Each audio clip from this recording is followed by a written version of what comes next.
Hi, in this unit, Local Professional Niche, we will see a brief introduction to the definition of local professional niche, an international overview of the market together with a general outlook to the translation and interpreting market in Spain.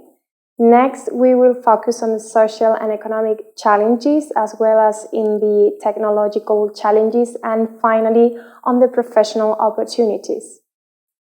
In the language industry, there has been a rise in the last decades thanks to globalization that has sped up technological development and has given rise to a permanent need for bilateral communication. Nowadays, the formerly multi-phase translator has split into more specialized professionals such as terminologists, localizers, intercultural mediators, or project managers, among many others. So what are the trends of the market from an international point of view? Despite 2020 and 2021 are 2 years that most people would try to forget, they have also been this scenario of a significant growth for the language industry. In fact, all sectors involved have played a key role in global communication and cooperation. Nevertheless, small and medium-sized companies have been the most affected according to NIMSI. Thus, were the most prominent sectors? Remote interpreting, telemedicine, and media localization have been the most prominent sectors during the 2020, sharing the projection in 2021. Therefore, given the restrictions in hospitals, over-the-phone consultations have given rise to over-the-phone interpreting. Likewise, in media localization sector, companies have experienced an average growth of the 17.4% in 2020 compared to 2019. According to data provided by NIMSI, the services most commonly offered by language services providers are: first, translation and localization, 97.5%. Second, machine translation and post-editing, 71.5%. Third, subtitling, 68.4%. And fourth, desktop publishing and graphic design, 61.4%. Copywriting, transcreation, and content creation, as well as transcription, are in fifth place, 58.2% each. On-site interpreting and dubbing, voiceovers, and audio services share the sixth place, 54.4% each.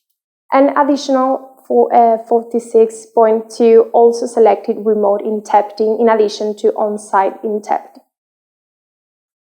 Taking into account the split by verticals, NIMSI results show that the most prevalent segments in terms of industry participation are: first, technology, IT and software, 72.0%. Second, life sciences, 67.7%. And third, financial and legal, 66.5%.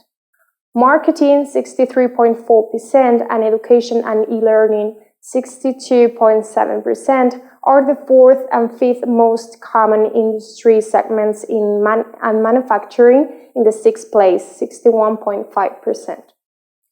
Consumer goods and media and entertainment share the seventh position, 54.7% each. Regarding the industry profile, UATC's report states that the average of language service providers have 10 employees, mostly women, operating for more than 10 years and with a turnover of slightly over of 1 million euros. There is also a higher proportion of freelance professionals who have also been working for more than 10 years.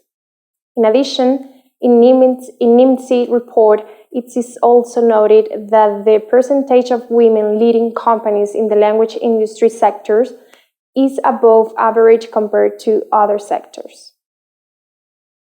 If we focus on the translation and interpreting market, the scarcity of data on the situation of translation and interpreting market in Spain makes it difficult to provide a clear picture.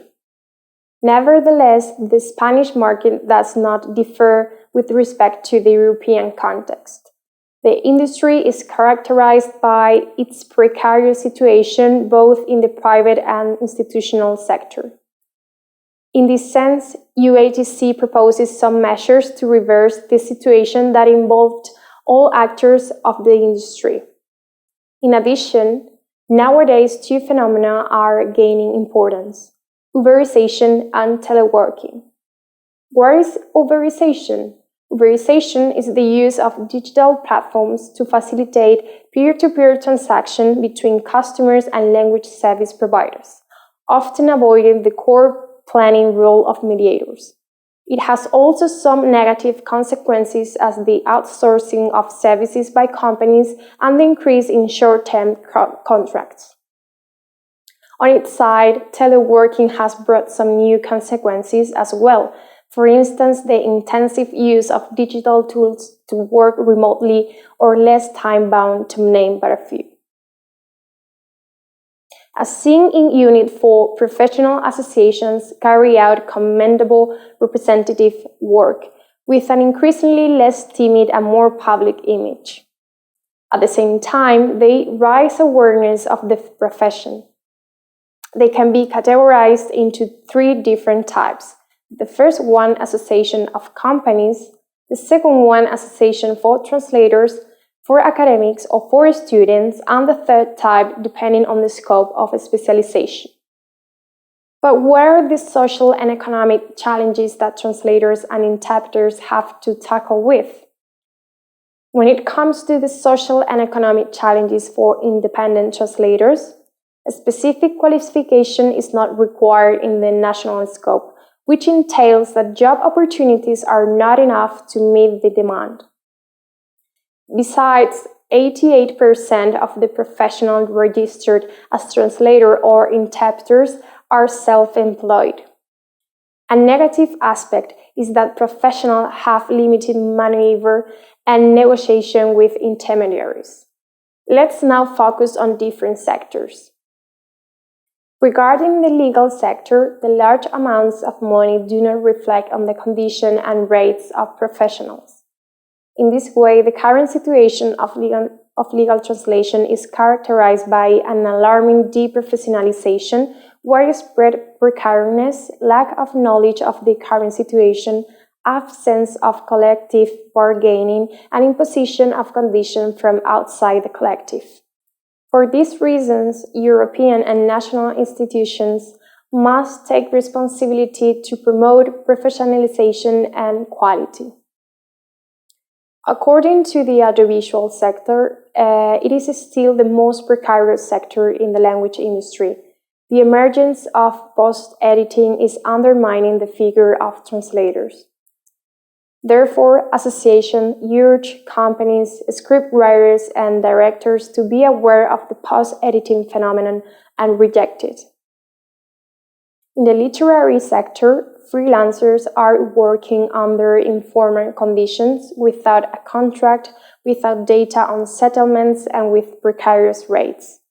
That's why publishers and editorials should fulfill their obligations, give visibility to translators, and pay rates that are in accordance with their value. And what is the social and economic perspective from the point of view of companies? Companies usually point out some facts. For instance, that students' lack of global knowledge of the private sector, such as requirements, rates, CAT tools, etc. Additionally, teleworking brings the possibility of being globally viable. In addition, translators and interpreters should be considered as language consultants due to their versatile profiles. Thus, union, information, and training are seen as solutions to challenges. Regarding the technological challenges, new neural machine translation systems have positive and negative impact on the industry. At this point, it is important to distinguish the efficient use of machine translation. However, audiovisual translators reject machine translation as it hinders the translation process. Therefore, awareness on the changes in the professional roles and how to implement these changes are relevant aspects to consider. Finally, according to professional opportunities, only around 30% of graduates end up directing their professional lives towards the translation field. To sum up, thanks to the advance of technologies, new horizons are opening up, such as text editors for post-editing translation or validators of automatic translation engines and data managers, among many others. I hope you enjoy this unit. You can complete this introduction with the materials available in the platform. See you in the next video.